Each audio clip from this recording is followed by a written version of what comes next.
हा इथं हाय असं वाटतं तुम्हाला? ह्या भागात 5 किलोमीटरच्या अंतरावरच आहे ती.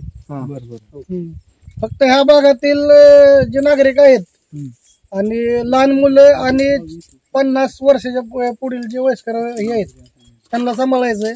आणि आपली जी शेतात बांधलेली गुरुढोर आहेत ती 1-2 दिवस तर, कारण की ती त्याचा म्हणजे फिरण्याच्या ट्रॅकनुसार ते एका ठिकाणी 2 दिवसापेक्षा जास्त थांबलेलं नाही.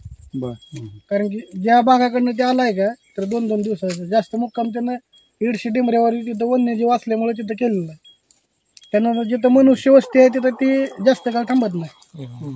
फक्त आपलं एवढं आहे की आपण त्याला म्हणजे ती काय म्हणजे हे नाही माकड नाही किंवा कुत्रं नाही की ती आला आणि दिसला आणि त्याच्या मागे पळायचं आणि करायचं.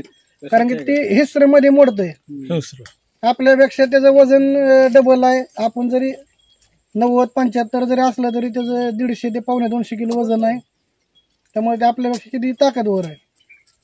त्यामुळे त्याला मागे पळणं किंवा त्याला हुसकावणं फक्त तुम्ही एवढं करू शकता. तुमच्या वस्तीवर जर ते आला तर तुम्ही लोखंडाचा पत्रा म्हणा किंवा काय फटाके म्हणा, फटाके जर अवेलेबल नसेल तर तुम्ही कुठलीही जड वस्तू त्या म्हणजे आवाज मोठा किंवा मोठ्या मोठ्यानं ओरडणं.